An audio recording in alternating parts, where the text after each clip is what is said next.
Selamat malam pemirsa. Sejumlah sivitas akademika mengeluarkan petisi. Mereka mengingatkan dan menyampaikan keprihatinannya terhadap sikap Presiden Joko Widodo. Mereka menilai Presiden sudah keterlaluan menggunakan kekuasaannya untuk berpihak dalam gelaran Pilpres 2024 yang tentu saja dapat merusak demokrasi di negeri ini. Inilah yang akan kami sajikan dalam editorial malam hari ini. Menyambut perlawanan dari kampus. Bersama saya, Valentinus Reza.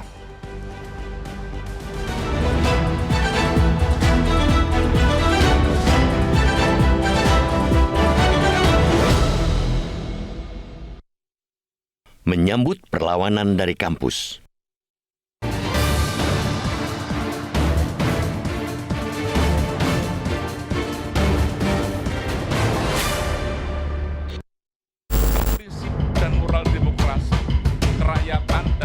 Ada postulat, ketika dunia kampus mulai bersikap dan bergerak, maka negara memang sudah dalam situasi gawat darurat.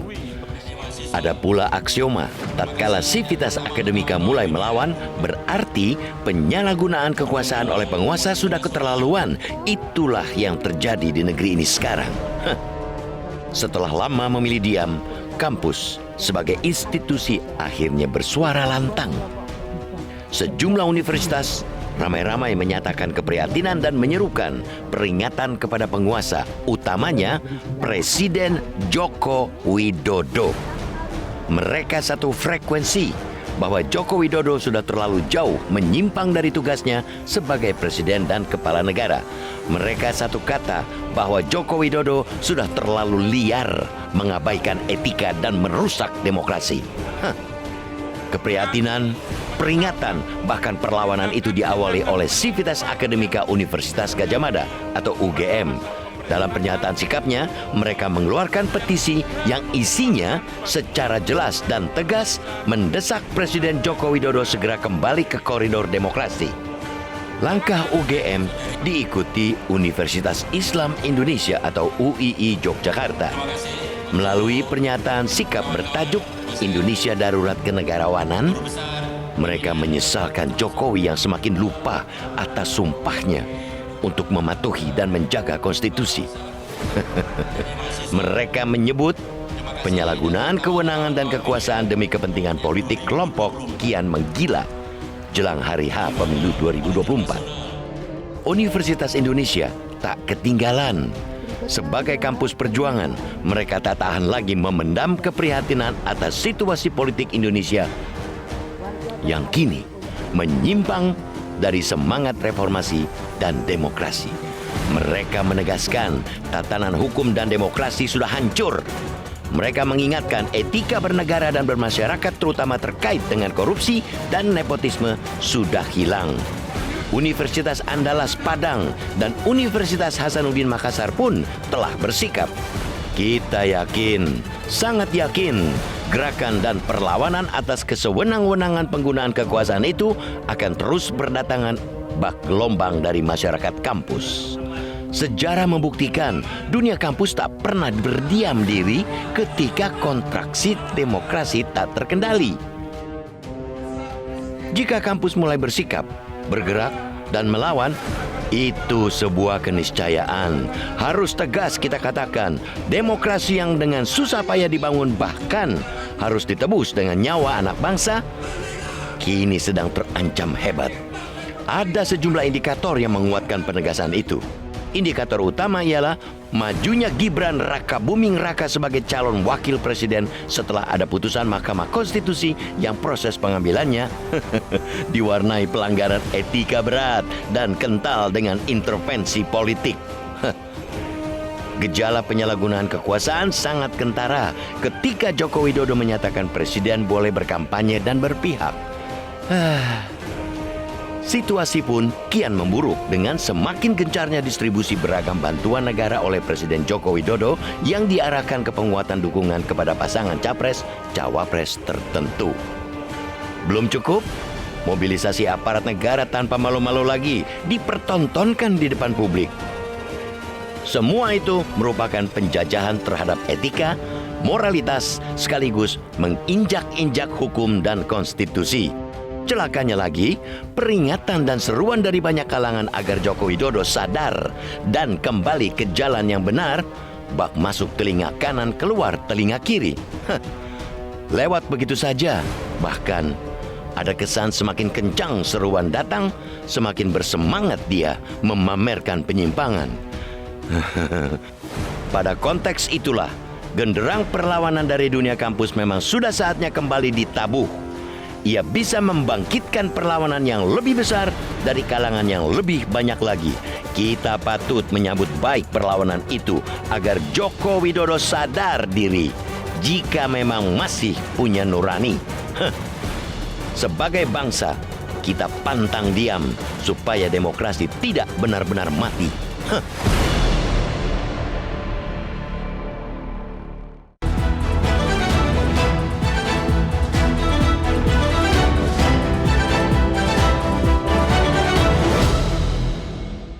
Dan pemirsa, untuk membahas tema editorial kita hari ini sudah hadir di studio anggota Dewan Redaksi Media Group Abdul Qohar. Mas Qohar, selamat malam. Selamat malam. Apa kabar Mas Qohar? Baik. Oke Mas Qohar, kalau kita bicara soal ini kan sudah bisa dibilang mengkhawatirkan tidak Mas Qohar? Ini kan sejumlah kampus di Indonesia terus menyampaikan seruan prihatin terhadap jalannya kontestasi pemilu 2024. Ini saya catat bahkan ada kalimat rapatkan barisan, jauhkan pemilu dari intimidasi, lalu juga ada kalimat siap menabuh genderang. Ini sinyal seperti apa yang ingin disampaikan oleh para sivitas akademika ini, Bung Qohar? Betul, kalau sivitas akademika, masyarakat kampus sudah bersuara, berarti ada situasi yang dalam kondisi gawat darurat.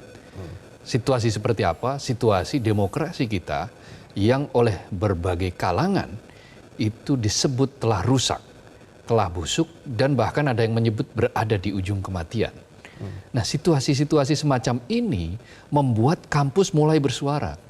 Ketika kampus masih diam, ketika kampus masih belum bersuara, itu artinya masih ada anggapan kalangan kampus bahwa situasi masih terkendali. Tetapi kalau mereka sudah turun gunung, mereka sudah berbicara, menyampaikan pandangan-pandangan dan memberikan peringatan yang sangat keras, maka pada titik itu berarti situasinya sudah tidak terkendali. Situasinya sudah semakin brutal, situasinya sudah semakin ugal-ugalan, dan harus diberi peringatan. Itulah yang disampaikan oleh kampus. Nah, kenapa kampus kita anggap sebagai suara yang mewakili keresahan paling dalam?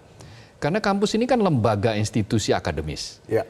Cara berpikirnya ilmiah, prinsip-prinsip yang disampaikan adalah prinsip-prinsip ilmiah, prinsip-prinsip akademis yang imparsial, yang tidak berpihak, yang netral, yang independen, yang dia hanya berpihak kepada kepentingan bangsa.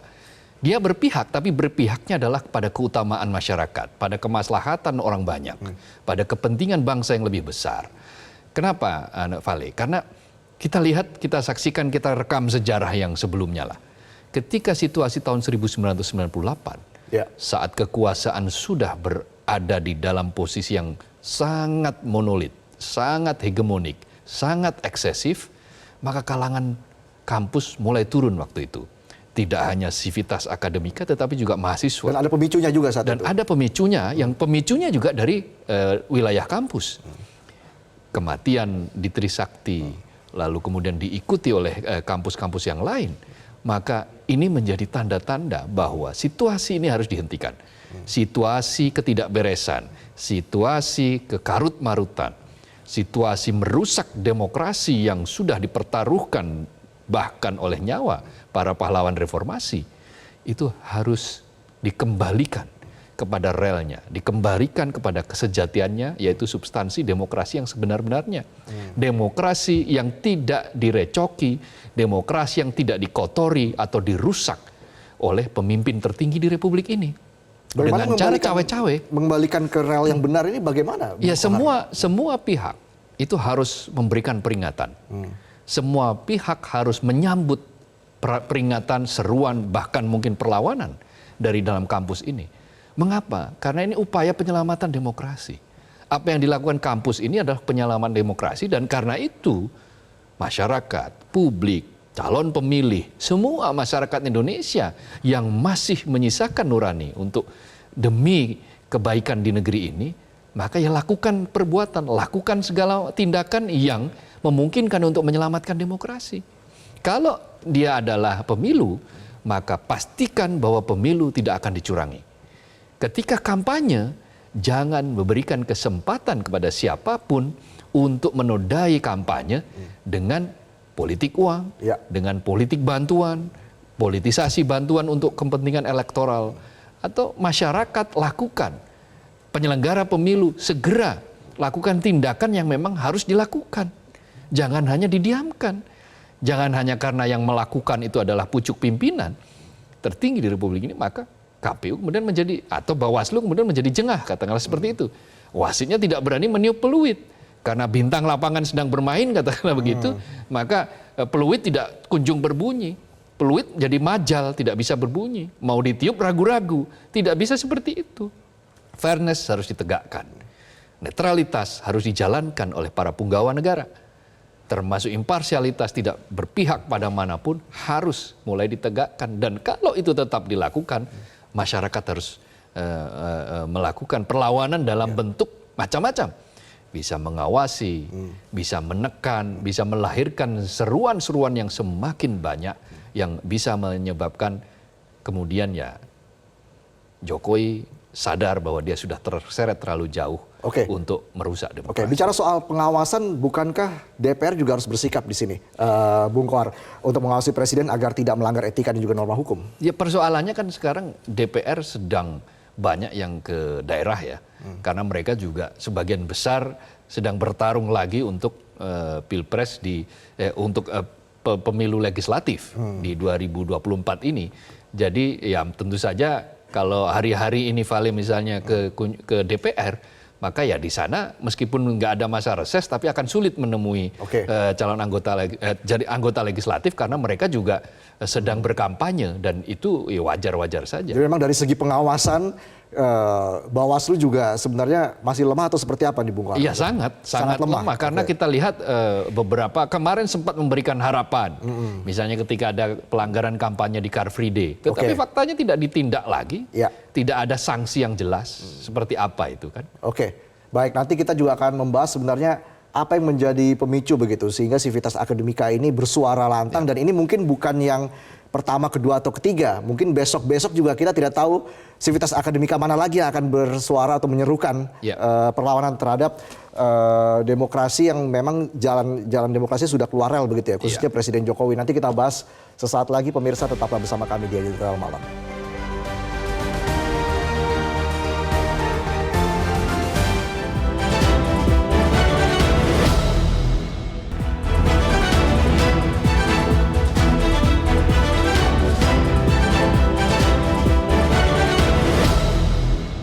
Lima tahun terakhir, utamanya menjelang pemilu 2024 ini, kami kembali terpanggil untuk menabuh genderang, membangkitkan asa, dan memulihkan demokrasi negeri yang terkoyak.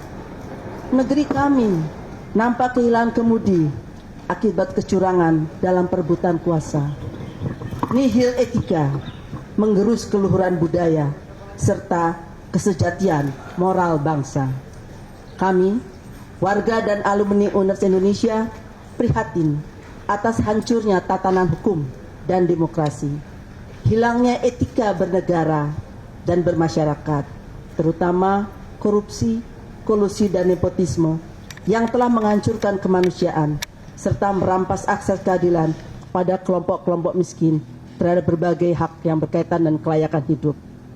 Keserakahan atas nama pembangunan tanpa naskah akademik yang berbasis data, tanpa kewarasan akal budi dan kendali nafsu keserakahan, telah menyebabkan semakin punahnya sumber daya alam, hutan, air, kekayaan di bawah tanah dan laut, memusnahkan keanekaragaman hayati dan hampir semua kekayaan bangsa kita. Maka, berdasarkan ruh kebebasan akademik yang kami punya, kami berdiri di sini, mengajak warga dan alumni UNERS Indonesia dan juga seluruh warga Indonesia untuk segera merapatkan barisan. Pertama, mengutuk segala bentuk tindakan yang menindas kebebasan berekspresi. Kedua, menuntut hak pilih rakyat dalam pemilu dijalankan tanpa intimidasi, tanpa ketakutan, berlangsung secara jujur dan adil. Tiga, menuntut agar semua ASN, pejabat pemerintah, TNI dan Polri bebas dari paksaan untuk memenangkan salah satu paslon. Yang keempat, menyerukan agar semua perguruan tinggi di seluruh tanah air mengawasi dan mengawal secara ketat pelaksanaan pemungutan suara serta penghitungannya di wilayah masing-masing. Mari kita jaga bersama demokrasi dan negara kesatuan Republik Indonesia yang kita cintai dan banggakan. Kita kembali berbincang di sini dengan Bang Kohar. Bang Kohar, ketika seruan dari Civitas Akademika ini mendapat respon yang bisa dibilang biasa saja dari Presiden Jokowi. Presiden Jokowi mengatakan ya wajar masyarakat ini berdemokrasi begitu kan. Ini bagaimana sebenarnya harapan Anda terhadap respon Jokowi? Apakah memang ini nadanya sama ketika kabinet ditinggal Menko Polhukam? Presiden Jokowi mengatakan ini biasa-biasa saja, semua berjalan dengan biasa saja begitu di internal kabinet. Anda melihatnya seperti apa? Ini sangat berbahaya kalau seorang presiden, seorang kepala negara menganggap sesuatu yang darurat sebagai hal yang biasa-biasa saja, maka ada alarm yang tidak jalan di situ. Ketika masyarakat kampus, sejarah telah membuktikan bahwa ketika masyarakat akademik yang memiliki independensi tinggi, ketika sejumlah guru besar sudah menyampaikan pandangan mereka, guru besar ini kan tidak punya interest lain selain interest bagaimana menegakkan segala sesuatunya berada dalam koridor. Nah, kalau orang yang sudah berada dalam posisi independen, netral, menyampaikan seruan dan seruannya tidak dianggap, siapa lagi yang sekarang mau didengar? Mereka ini mencerminkan artikulasi dari suara rakyat yang menghendaki pemilu, menghendaki pilpres berlangsung dengan cara yang benar, berlangsung dengan cara yang fair, jujur, adil, memenuhi prinsip-prinsip, asas-asas yang memang sudah diatur. Nah, karena itulah suara dari kalangan kampus ini tidak bisa diremehkan, tidak bisa didiamkan. Anda melihat seperti itu ya, diremehkan? Iya, ini terlihat bahwa segala sesuatu yang disampaikan oleh kampus dianggap sebagai biasa saja, bahwa ini adalah konsekuensi demokrasi. Iya. Ini adalah situasi yang menunjukkan bahwa demokrasi bisa berkembang, siapa bisa berbicara. Tetapi substansi dari yang disampaikan itu terlalu mahal untuk dibiarkan. Kita merindukan negarawan-negarawan yang peduli ketika ada seruan, khususnya seruan itu datang dari mereka-mereka yang independen. Mereka-mereka yang memang menyuarakan nurani. Mereka-mereka yang memang menyuarakan apa yang sebetulnya dikehendaki oleh sebagian masyarakat. Oleh masyarakat, kesejatian suara yang dikehendaki oleh masyarakat itu bukan yang seperti ini. Suara keadilan, anti kecurangan, berdiri di posisi netral, imparsialitas, tidak menunggangi bantuan untuk kepentingan elektoral, dan seterusnya, itulah prinsip kesejatian yang harus ditegakkan. Dampaknya apa ketika alarm bahaya ini diremehkan begitu? Iya, nasib demokrasi sedang dipertaruhkan. Dampaknya adalah kita bisa berada dalam betul-betul nanti. Kalau sampai ini didiamkan terus-menerus, ya demokrasi berada di ujung kematian. Dan ketika demokrasi dirusak, maka yang rusak itu akan banyak sekali dari berbagai segala sendi. Termasuk juga kebangkitan ekonomi kita akan berada di posisi persimpangan kalau demokrasi terus-menerus dirusak. Oke, kita akan membahas itu lebih jauh nanti usai jeda. Bang Kohar, kita jeda dulu pemirsa. Kami akan kembali, tetaplah bersama kami di Editorial Malam.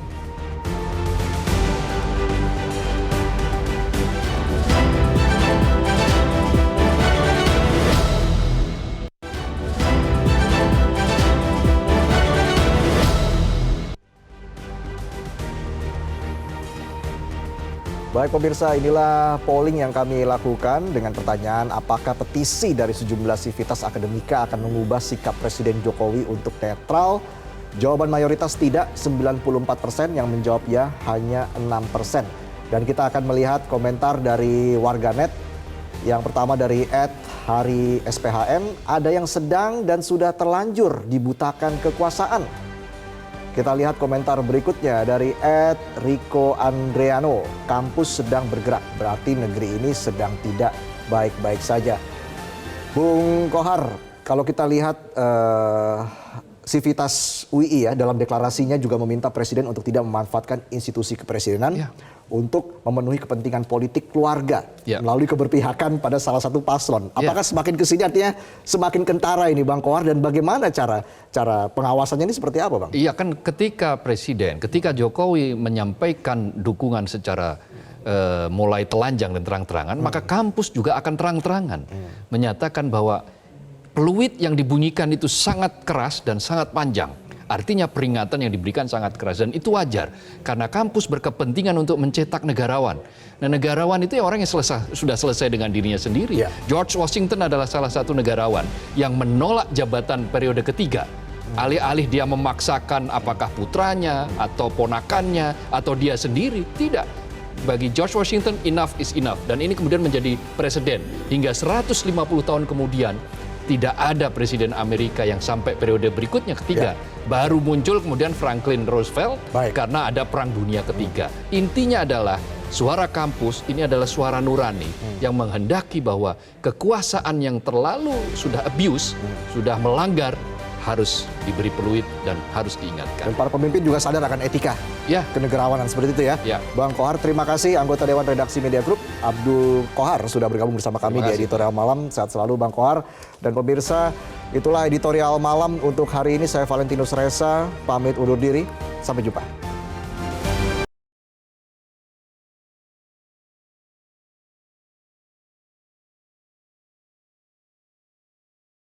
Jelajahi cara baru mendapatkan informasi. Download Metro TV Extend sekarang.